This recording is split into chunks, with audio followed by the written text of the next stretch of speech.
Allahul musta'an. Allah Subhanahu wa taala berfirman dalam Al-Qur'an, "Wala taqtulu anfusakum. Innallaha kana bikum rahima." Jangan pernah kalian membunuh diri kalian atau menumpahkan darah. Diri atau orang lain juga gitu ya. Karena Allah sangat penyayang terhadap kalian. Dan Nabi SAW bersabda, jangan kalian berharap kematian. Jangan berharap kematian. Dari kita diharapkan untuk tidak mati gitu ya. Memang kalau ajal datang iya. Tapi jangan hanya karena sakit sedikit, lalu sudahlah lebih baik saya mati. Hanya karena tidak jadi nikah sama si fulan atau fulana, saya mati saja. Tidak diterima usaha atau di PHK misalnya. Lalu kemudian sudah saya mati saja. Selalu arahnya ke situ. Karena pernah ada sahabat, dia berharap begitu. Lalu Nabi SAW mengatakan, jangan kalian berharap mati. Gitu kan. Jadi bilang saja, kalaupun darurat sekali, katakan begini, ya Allah, kata Nabi SAW ini ya, hidupkan aku kalau hidup lebih baik bagi aku. Dan wafatkan aku kalau wafat lebih baik bagi aku. Kan begitu. Teman-teman sekalian, kegagalan dalam kehidupan ini adalah sebuah batu loncatan untuk mencapai kesuksesan. Enggak ada kesuksesan tanpa kegagalan. Dulu kita ingat ya waktu masih kecil pertama belajar sepeda. Langsung bisa? Enggak. Hah? Siapa sini yang langsung bisa? Antum? Masya Allah kalau langsung bisa. Pastikan jatuh dulu ya. Bahkan tidak sering luka. Kalau kita dulu waktu kecil teman-teman pas jatuh nggak mau belajar lagi, nggak bakal bisa sepeda kita sampai sekarang. Itu contoh saja kan gitu. Berarti memang gagal itu sebenarnya batu loncatan untuk bisa sukses kan gitu. Masa dengan gagal sedikit akhirnya sudah putus asa? Kan gitu. Kalau nggak jadi nikah sama fulan atau fulana, nikah sama yang lain. Kan judulnya sama manusia kan? Sama gitu. Laki-laki judulnya sama, laki-laki sama. Beda casing iya kan gitu. Perempuan juga sama. Oh saya kalau tidak nikah sama dia lebih baik saya mati. Bodoh sekali. Hah? Kenapa harus begitu? Nih tidak jadi sama dia nikah sama yang lain. Sama. Tapi saya tidak cinta Ustaz. Cinta bisa muncul kan dari interaksi kan itu. Pernah ada seorang ikhwan datang kepada saya begini. Ustaz saya disuruh nikah sama keluarga. Sudah dipilih akhwatnya. Tapi saya nggak ada rasa cinta. Belum pernah interaksi gitu ya. Tiba-tiba disuruh nikah. Terus saya bahasakan, antum tanya pendapat anda. Dia bilang iya. Saya bilang cinta akan muncul dari interaksi. Setelah nikah, ada duduk sama-sama, ada interaksi biologis, ada pergi sama-sama, ada suka duka, ada loyalitas, ada royalitas. Semua itu akan memunculkan rasa cinta. Itu bisa lahir kok. Dan jangan pernah kurung diri antum di satu poin saja ya. Oh cinta saya hanya untuk dia. Ini jadi masalah ini. Jadi kalau mati pas saya nggak mau nikah lagi. Kenapa? Masih muda, masih butuh pasangan. Kenapa? Kan gitu. Atau saya kalau tidak makan di rumah ibu saya nggak bisa makan. Ini susah ini. Saya kalau tidak tidur di rumah saya, di atas ranjang saya tidak bisa tidur. Saya kalau tidak minum kopi pagi hari, kepala saya pusing. Selalu dikurung dirinya di hal-hal yang tidak dibutuhkan. Kenapa harus begini? Keluar dari kurungan itu. Kan gitu. Jadi jangan sampai masuk ke ranah yang tidak diperlukan teman-teman sekalian. Ya. Apalagi sampai pada tingkat tadi bunuh diri atau membunuh orang lain pada hal-hal yang sepele. Ini ribut lagi masalah ayam atau telur lebih dulu. Apa hubungan? Kira-kira manfaatnya apa? Antum tahu ayam dulu atau telur? Apa manfaatnya? Ayam diciptakan untuk dimakan. Kan gitu. Nggak usah tahu sejarahnya. Untuk apa tahu sejarahnya ayam sama telur mana lebih dulu? Nanti lama-lama masuk ke ulat, masuk ke buaya, masuk ke...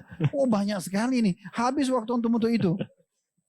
Kita saja manusia Allah gambarkan diciptakan dari Adam dari tanah. Clear. Kita nggak suruh cari itu tanah yang komposisi Nabi Adam.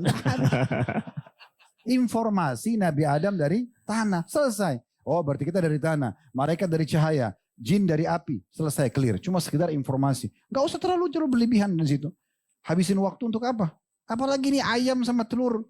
La haula wala quwwata. Ayam dimakan, telur dimakan. Selesai kan. Ini sangat aneh betul gitu. Apalagi saling bunuh-membunuh. Kan. Ya. Tapi memang saya lihat ini karena kasus mungkin tadi ya, dua-duanya mabuk ya. Mabuk. Nah ini masalahnya, orang mabuk tuh jadi bodoh luar biasa ini. Lah iya, kalau sebelum mabuk mungkin masih punya rasa malu, punya rasa khawatir kan gitu.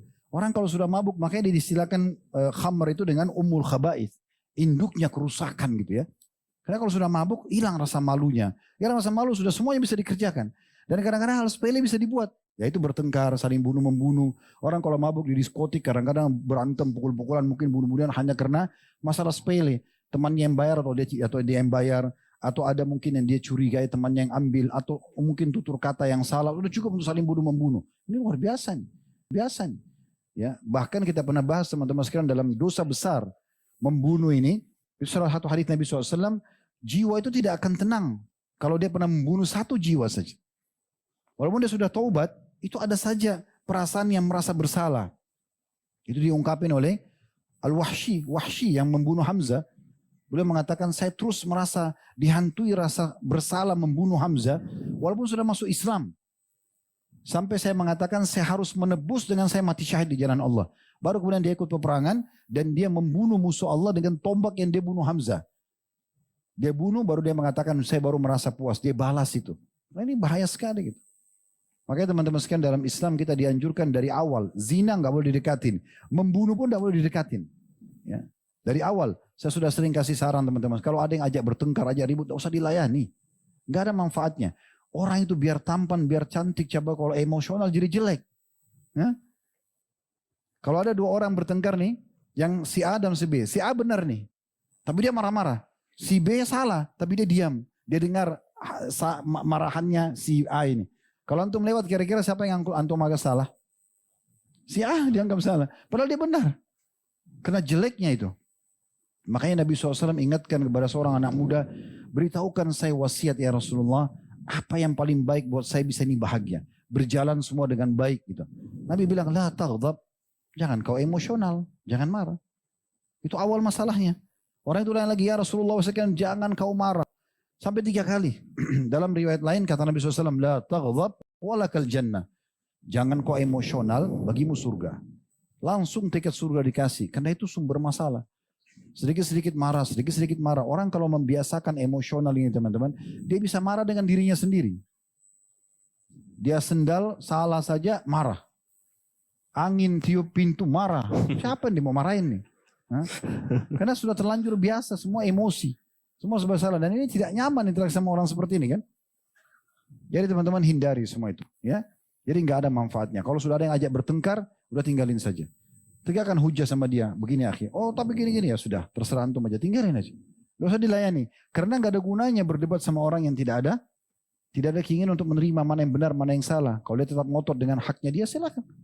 Gak usah kita ngotot juga untuk mempertahankan. Allah Subhanahu Wa Taala menegur Nabi Muhammad SAW karena beliau pada saat itu ingin sekali agar semua tokoh Quraisy mendapatkan hidayah. Dan beliau selalu jaga, dikejar-kejar untuk didakwahi. Allah SWT mengatakan itu bukan tugas wahai Muhammad. Tidak harus kamu gitu. Sampaikan kepada orang siapapun yang mau mendengarkan. Sampai datang Abdullah bin Maktum, seorang yang buta ingin bertanya, Nabi tunda dulu. Nabi mengatakan sebentar, karena dianggap ada tokoh Quraisy yang mungkin mau didakwahi. Lalu Allah tegur Nabi SAW. Bagaimana hai Muhammad engkau meninggalkan orang yang mau mendapatkan hidayah dan kau datang kepada orang yang menolak hidayah itu. Ditegur, kan gitu. Jadi orang yang tidak mau dengar, tidak usah. Hanya nanti terjadi pertengkaran, keributan, tidak usah dilayani.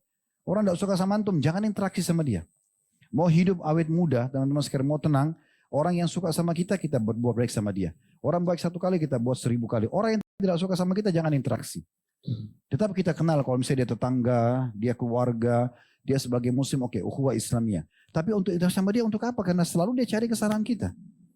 Apapun kebaikan antum kerjakan pada orang yang membenci antum, tetap antum jelek. Untuk apa habisin waktu di situ? Kan gitu. Apalagi kalau sampai dia mencelakakan kita. Makin kita respon dia, maka makin besar sekali efek kesalahan kita di sisi dia. Ya, makin kita jauh, dia akan cari mangsa lain. Orang yang begini biasanya, dia cari orang-orang yang bisa jadi mangsanya dia. Biarin aja dia dengan orang lain gitu. Allahu a'lam. Ya. Tapi ngomong-ngomong ayam dulu apa telur dulu ya Ustaz?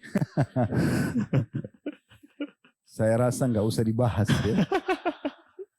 Tugasnya sembelih suruh syar'i bismillah, makan dagingnya. Alas, telurnya juga makan. Pelihara ayam iya. Sejarahnya dari mana nggak usah.